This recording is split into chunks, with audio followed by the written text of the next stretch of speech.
Acaba de culminar en Kazán la reunión número 16 de los BRICS, una reunión que inició con mucha expectativa y que fue una reunión donde además dieron unos mensajes muy importantes desde el punto de vista geopolítico, donde se hablaron de la necesidad de un nuevo esquema financiero, donde se ratificó a los BRICS, esta organización que surge en principio con 5 naciones, con Brasil, Rusia, India, China y Sudáfrica, y que se amplía ahora a los Emiratos Árabes, Arabia Saudita, Irán y otros países que en este encuentro en particular aspiraban también a ser miembros asociados, estados asociados a esta instancia que si sumamos a todos los que hoy están, bueno, estamos hablando de un grupo que representa cerca del 40% de la población global y algo también similar a lo que es el PIB del mundo. Estamos hablando de un escenario que reúne a mercados emergentes, grandes productores de petróleo, grandes productores energéticos, y que están hablando de temas tal vez un poco distintos a otros escenarios donde también se reúnen actores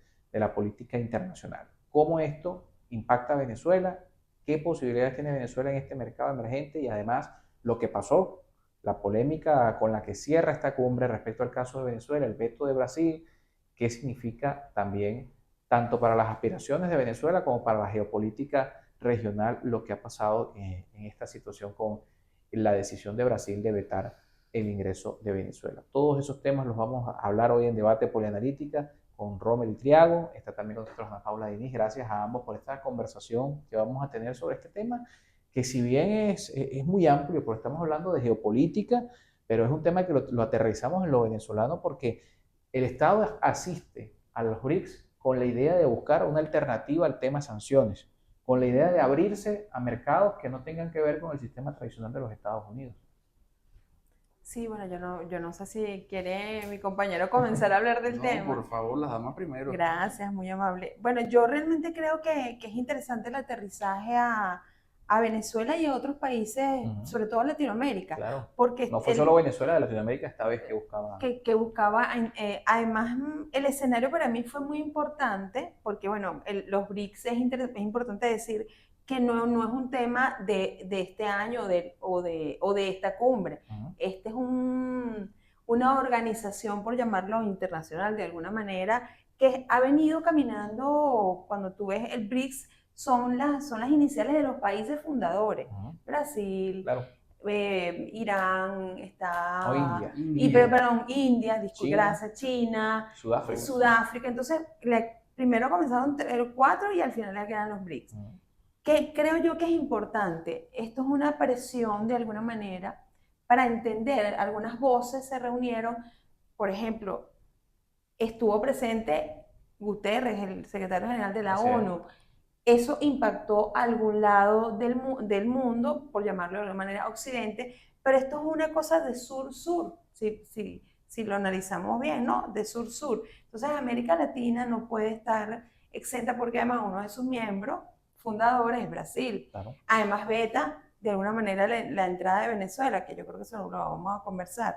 Pero el BRICS yo creo que son esos países emergentes que están buscando de alguna manera el tema sanciones, el tema de una nueva estructura financiera, una nueva estructura geopolítica, de dónde me ubico como país emergente y cómo las estructuras institucionales como Naciones Unidas, o, es decir, todas las estructuras, yo pienso que en este momento de la historia, y hay que decirlo sin ningún problema académico, están en crisis.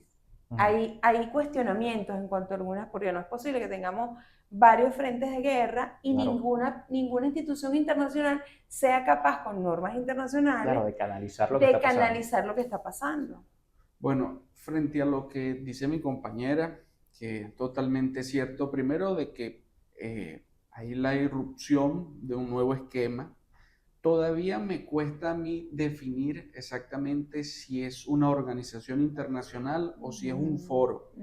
Creo que las reuniones han sido todas muy importantes en el pasado, pero la del año 2023 hasta ahora demuestra lo gradual que ha ido ese ascenso, ese cambio. Hay una cosa tremendamente importante para hablar un poco sobre el tema de Venezuela.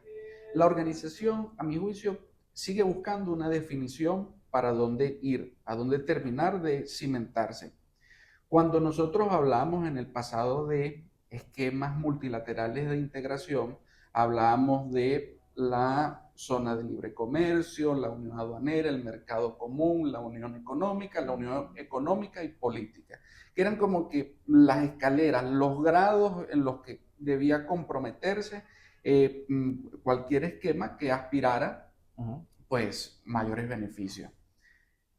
En el caso, por ejemplo, de Venezuela, nosotros hoy día percibimos que ha perdido su peso, posicionamiento, estatus, una cantidad de adjetivos que de algún modo la calificaban para presentarse en la proyección exterior. Pero si recordamos que estuvimos en esquemas multilaterales de integración, también podemos tener en consideración que entramos muchas veces adecuándonos y teniendo ciertas capacidades mínimas que requerían esos esquemas.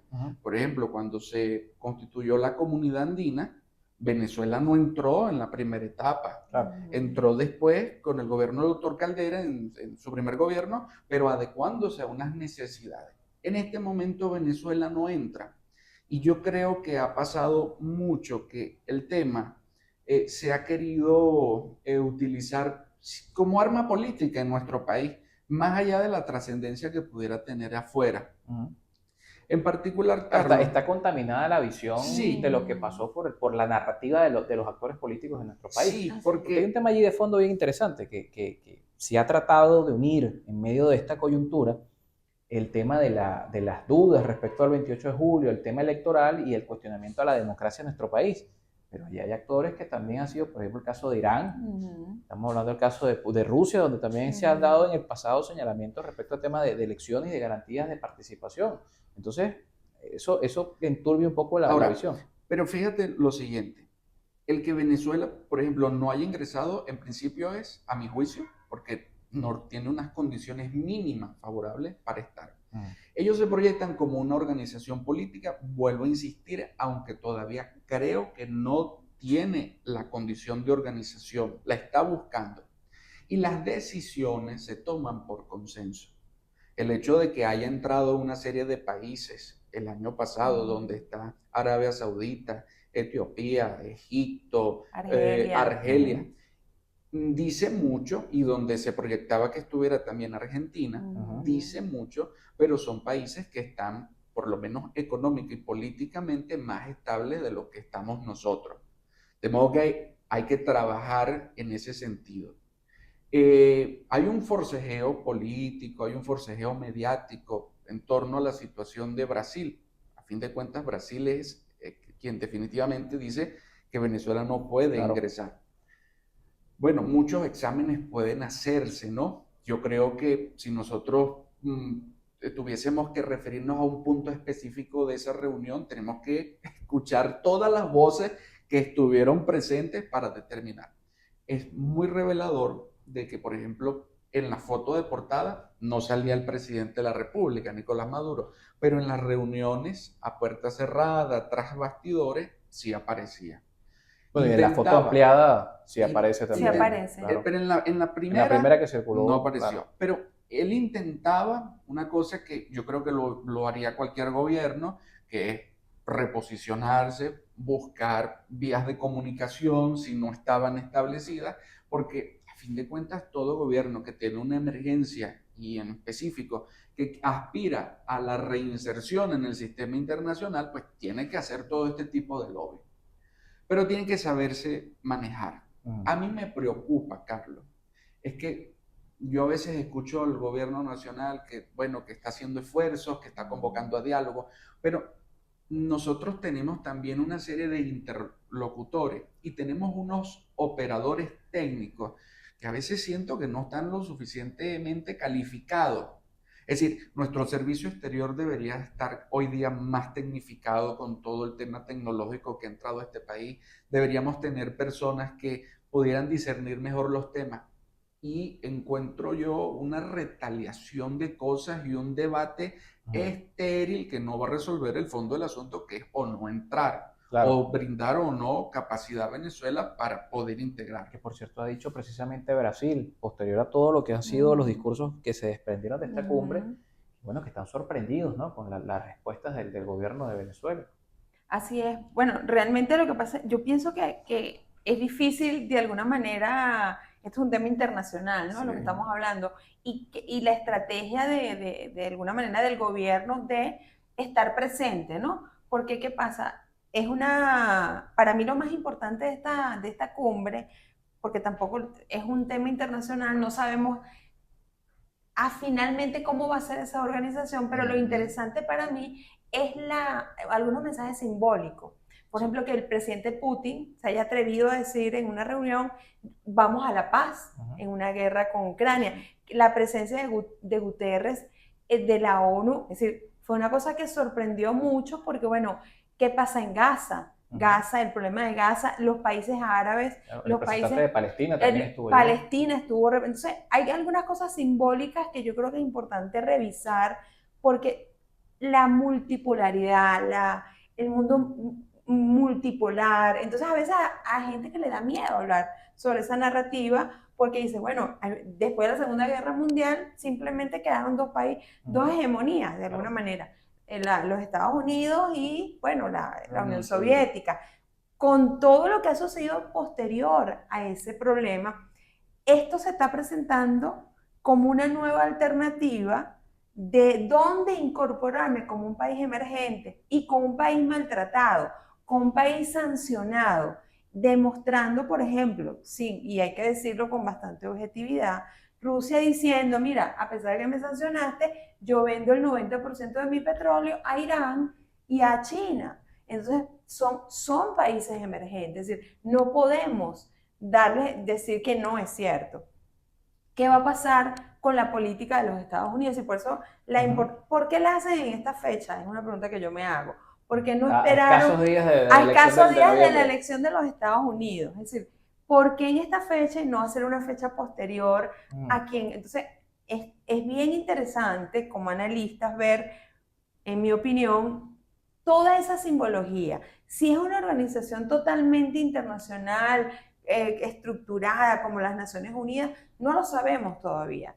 A mí también me parece algo incipiente, que tal vez lo llame cumbre, pero cada día ves a países del otro lado del mundo, porque también yo tengo que ver la cosmovisión, que yo creo que eso es un error que a veces cometemos los analistas internacionales. Mi cosmovisión del mundo es distinta a la cosmovisión del mundo árabe, a la cosmovisión del mundo eslavo, que son los países de Europa del Este, a la cosmovisión. Entonces, los sucesos históricos son distintos. Entonces, hay desgaste de las instituciones. Bueno, yo creo que hay que hacer énfasis en eso. Hay un desgaste de las instituciones internacionales. Claro. Naciones Unidas no ha podido resolver el problema de la guerra. Es decir, hace pocos días hubo reunión de Naciones Unidas, que hubo ahí discursos, discusiones, Netanyahu diciendo que va a seguir la guerra, pero Putin, fíjense, sorpresivamente en la rueda de prensa dice, y en muchas de las reuniones que hubo en Kazán, señores, vamos a la paz. Cuando hace días estaba no dispuesto a ir a la paz y decía que no se iba a sentar con nadie. Entonces yo creo que es interesante porque no podemos ignorar en Occidente ese nuevo mundo que se está haciendo y que se está construyendo de aquel lado. Entonces, por supuesto, tienen por naturaleza geopolítica, tienen que buscar un espacio de encuentro y un espacio de debate, un espacio donde puedan presentar ideas y además decirle, por ejemplo, a países hegemónicos y a un país muy importante que ha sido el que ha dado como las directrices del mundo, que son los Estados Unidos, decirle, mira, hay países que estamos aquí y qué pasa que las instituciones que tú controlas, porque eso es lo que dicen ellos, tú controlas, no están funcionando. Yo no le tengo miedo a hacer críticas constructivas, a decir que hay que revisar, porque si nosotros no paramos esto, tenemos que recordar que los BRICS, además de lo económico, porque ahí es que se basó la reunión, en el tema económico, de cómo buscar una alternativa al sistema bancario, es decir, cómo yo pudiera hacer la economía lo toca muy fuerte. ¿Cómo puedo yo vender petróleo o vender trigo? Porque además tenemos que recordar que Rusia y esos países como incluso Ucrania eran los que abastecen Claro, el mercado de trigo el mercado de era trigo. significativo. De hecho, una de las conclusiones de la reunión fue crear una bolsa de lo que tiene que ver con alimentos, ¿no? Pero además estuvo muy presente el tema de la guerra, de las guerras, de la búsqueda de la paz, la búsqueda de la resolución de los conflictos. Y a mí me llama mucho la atención que países como Emiratos Árabes, que es aliado de los Estados Unidos, claro, esté presente y esté en un espacio, por llamarlo de alguna manera, distinto a los, claro, a los espacios tradicionales de Occidente. espacios tradicionales de Allí Occidente. ocurre, sobre el punto que usted toca, el primero, ellos en esa alternativa están buscando crear un nuevo banco de desarrollo. Así Que es. eso es importantísimo, con una tasa del 30% de, vamos a decir, de préstamo. En segunda instancia, porque no todos los países están integrados al sistema SWIFT, aunque el sistema SWIFT tiene cerca de 50 o poco más de 50 años imperando.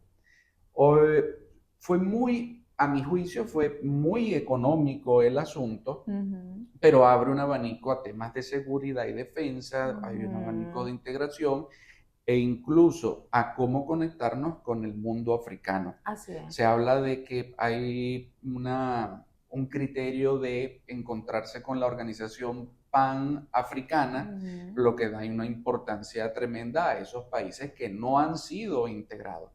Ahora, si tuviésemos que calificar este hecho, en principio hay un cambio en el orden internacional, pero todavía no en el orden global. Es importante lo que está sucediendo y dentro de unos días sucederá, que es o el nuevo gobierno o la continuación de con una nueva figura en la Casa Blanca. Pero creo yo que en este momento Kamala Harris y Donald Trump se van a dormir y todavía no les hace ruido el tema de los BRICS. Todavía no hay el rugido de un lobo en la casa como para que ellos se monten a discutir sobre este asunto. Claro, pero hay discursos que pudieran fortalecer este tipo de esquemas. Por ejemplo, Trump ha sido muy frontal con el tema de la OTAN. Te explico algo que ha dicho la doctora. Sí. En principio encontramos que está India. India tiene fuertes señalamientos contra la República Popular de China. India ha querido establecer un nuevo corredor, ¿okay? Lo dijo en la cumbre pasada del G20, para tratar de tronchar un poco lo que es la ruta de seda. Pero también tenemos casos como que está ahora Arabia Saudita, países con cosmovisiones distintas, no solamente desde el punto de vista civilizacional, sino desde el punto de vista político, ideológico, si se quiere, que se encuentran de algún modo. Esto nos dice que hay unas lógicas de comportamiento importantes en juego.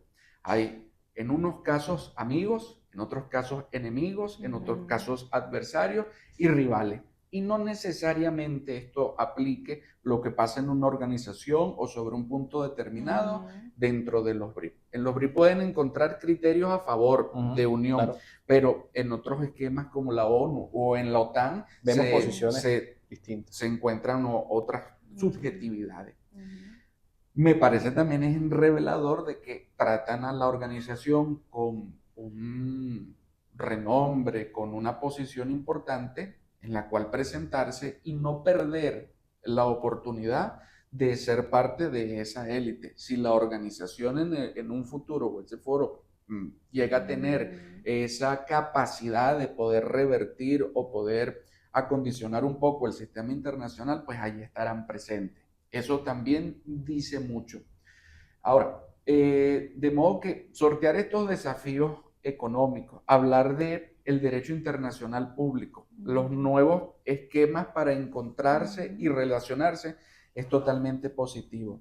Fíjate que el presidente Putin tiene orden de captura por la CPI, claro, pero Antonio Guterres fue y saludó al presidente Putin en un trato de usted a usted y una cordialidad impresionante. Y eso, pues, es esto. En algunos casos seremos frontales enemigos y en otros casos somos aliados, somos socios. El emprendimiento pues los empuja. Me llama poderosamente la atención y vuelvo a insistir con eso de la lógica del comportamiento estatal, es el hecho de Brasil. Brasil sería nuestro representante en un Consejo Permanente de Así es, Seguridad así si, es. si la ONU se Se reformara. reformara. Brasil ha intentado recuperar una capacidad de acción en el hemisferio y en estos organismos internacionales, en estos esquemas, por lo que no lo vi yo el hecho de que pudiese vetar o pudiese llevar a la mesa serias críticas o consideraciones porque de algún modo nos representa. Se puede decir de que los estados por su capacidad militar, por su capacidad nuclear, si es que la tiene, pudieran presentarse y condicionar el panorama. Así que en ese sentido, por lo menos América Latina, creo yo, estuvo muy bien representada. En la República Popular de China y Rusia, bueno, son brillantes en el manejo de las estrategias del poder. O sea, ellos hacen, bueno, desafíos al mundo occidental con sus estrategias de poder punzante. Por un lado va la diplomacia y por el otro lado va la coerción. Entonces, esto lo hemos visto, Carlos. De modo que los BRICS representó el 24 de octubre, bueno, un escenario gradual de transformaciones. Yo aspiraría que para el año que viene, ojalá, no porque yo sea partidario, porque yo vote en Estados Unidos, pero otro panorama se vea. Porque el hecho de haber creado dos agujeros en el sistema internacional que todavía no se pueden resolver, como son Rusia y Ucrania, como son Israel, Hamas, Palestina, oye, es tremendamente revelador y un desafío para instancias como esta, donde se está buscando la superación a las condiciones del tercermundismo, superación para el desarrollo, mejor integración económica. Si se quiere, es hasta ejemplo de lo que ha pasado en esquemas que nosotros conocemos acá muy cercanos, el Mercosur. El Mercosur llegó a ser uno de los mejores ejemplos de integración política y económica, más que todo en lo económico, pero se dieron cuenta los miembros, los socios, que no podían competir entre ellos, que ya no era factible. Y gente como el presidente del Ecuador y los gobiernos de Argentina dijeron, no, tenemos que aventurarnos, tenemos que ir hacia otra frontera y tenemos que buscar eso que ahora se le denomina, doctora, el sur global. El sur global, así que es tan importante, sí, porque ya te habla de un abanico de nuevos actores y esos nuevos actores son los que están marcando la tendencia. ¿Cómo queda Venezuela? Hay quienes dicen, el gobierno dice, bueno, fue una victoria el asistir a la cumbre de los BRICS. Hay quienes dicen, Venezuela tuvo una derrota, e incluso hay quienes dicen, bueno, quedó tabla. ni se ganó ni se perdió con la participación. ¿Cómo lo ven ustedes? Bueno, yo particularmente creo que más discursos tal vez que algunos hechos, y quería, para ser rápida, hacer una connotación interesante. Rusia y China fueron muy sinceros en decir, la desdolarización es algo que nosotros no vamos a poder lograr. Me parece importante que usted lo diga. China dijo, por lo menos, y China creo que en eso siempre ha tenido una diplomacia que ha tratado que ha manejado, en mi opinión, con una mano derecha y una mano izquierda bastante notable. China dijo, pueden llevar unos 10 años. Lo que estamos diciendo aquí es que se necesita otro sistema financiero global que no utilice las sanciones como una medida de presión para la intervención, como algunos ellos llaman, de los Estados Unidos en esos países. Por ejemplo, que Putin haya dicho en una rueda de prensa, yo reconozco al presidente Maduro, y el presidente Maduro ganó las elecciones, eso tiene un impacto mediático. ¿Sí? Lo dijo el presidente Putin, es decir, que era el anfitrión de los BRICS, claro, y de alguna manera el anfitrión de la cumbre. Entonces, yo creo que hay un pulso sí, bastante fuerte en este momento en el mundo entero.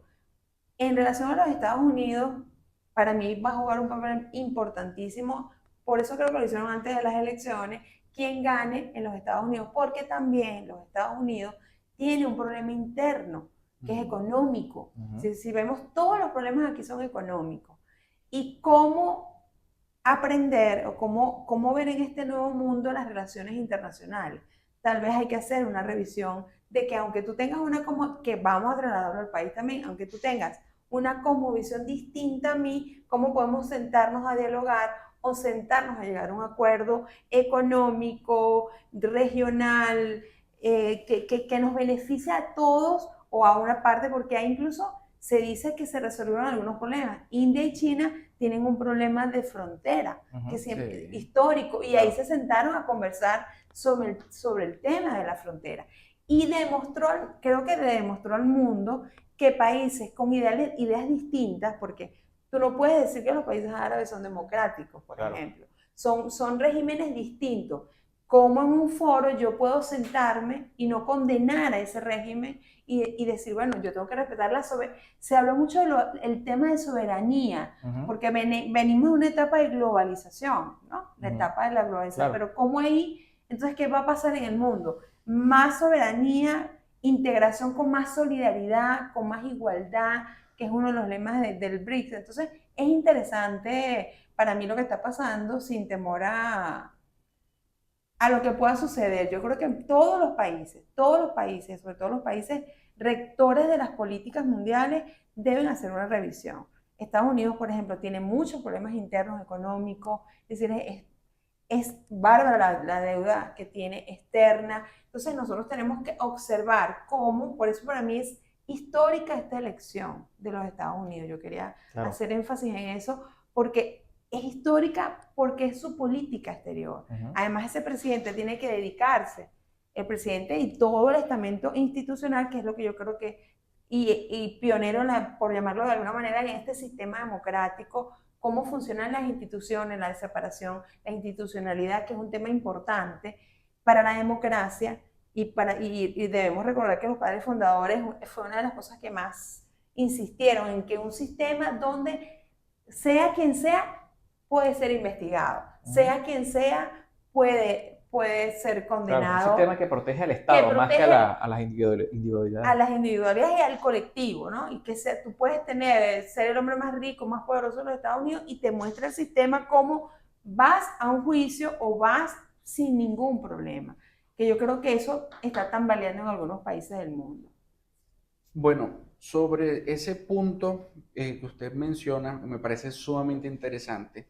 En esquemas o foros como estos encontramos que hay gobiernos plenamente democráticos, Ujú, Ujú. pero también hay gobiernos que son profundamente autoritarios. ujú, Y se ha dado un fenómeno, Carlos, en los últimos 4 años, y creo que es parte de ese debate que hay que tener a fondo de lo que ha sido la gestión de Joe Biden como presidente de Estados Unidos. Y es que el sistema internacional, mostrando serios, vamos a decir, pasos hacia el autoritarismo, también ha ido desarrollando una especie de autocratización internacional, casi que como sistema, y tener que lidiar con eso, y tener que lidiar que en esos esquemas se consiga y que en la ONU haya que trabajar y tratar también con este tipo de gobiernos, yo creo que es de los desafíos mayoritarios, no solamente para países democráticos que están en los BRICS, sino también para la ujú. agenda de política exterior de los Estados Unidos. A fin de cuentas, muchas de las cosas que están pasando son propios errores impulsados por Estados Unidos en ese Ujú, sentido. Ujú. ujú, Ahora, los BRICS dirá mucho en esa medida hasta qué punto, porque los países, vamos a decirlo claro, los países son todos propios de la sociedad internacional. A mí ujú, me decía un profesor cuando yo estaba ujú, estudiando el pregrado, de la sociedad somos y hacia la comunidad vamos, ujú, porque supuestamente nos vamos a identificar y vamos a crear unos vínculos muchísimo más fuertes, más solidarios. Pero hasta qué punto esa solidaridad sea automática, aceptando entonces la aparición de estados, bueno, más disruptivos de lo que nosotros consideramos son las normas, las reglas, el funcionamiento. Eso es súper extremadamente revelador. Los BRICS será la puerta a un futuro, todavía es muy incierto, como yo decía, ujú. hay que revisar uno a uno entonces los dictámenes y los Claro. señalamientos Ujú. Las que conclusiones. uno puede, sí, y de lo que aspiran nuevos estados a participar en ello. Por ejemplo, el caso de Turquía. Turquía siempre me ha parecido que es la B de Europa. Es tan occidental como demuestra ser, pero a la vez tan asiática. Tan Entonces, asiática. y tiene presencia en esquemas como la OTAN. Así es. Tiene un peso definitivo, quiere participar en Europa.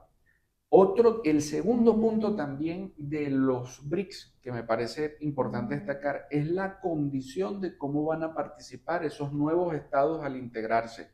Es decir, porque estaba en una primera instancia lo que era los BRIC Plus. Claro. Y ahora se ha tratado de tipificar un poco más en esa gradual modificación lo que es la condición de socios. Estados socios.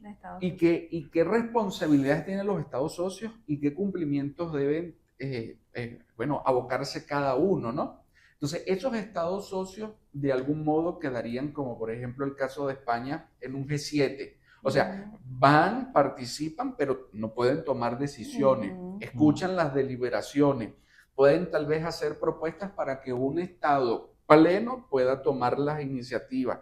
Y en ese segundo orden es que pueden tal vez participar. Un poco de esto será el debate, me imagino que para el año que viene o de lo que se esté trabajando, de cómo ingresar. Venezuela, si hubiese ingresado, estaba en este rubro, Estado socio, Claro. pero eso no la facultaba del todo de poder tener iniciativas o poder llevar alguna propuesta.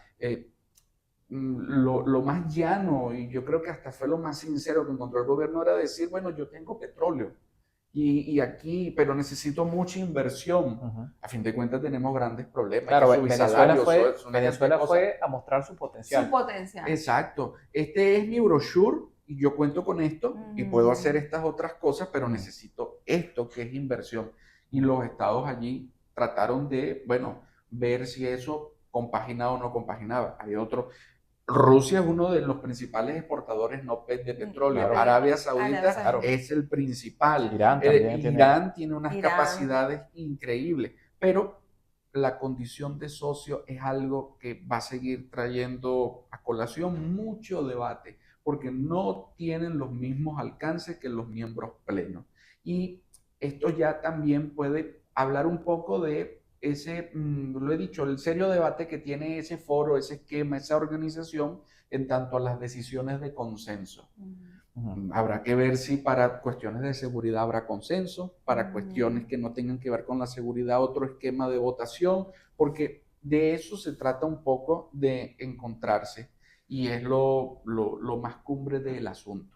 Nos toca, se nos acabó el tiempo lamentablemente.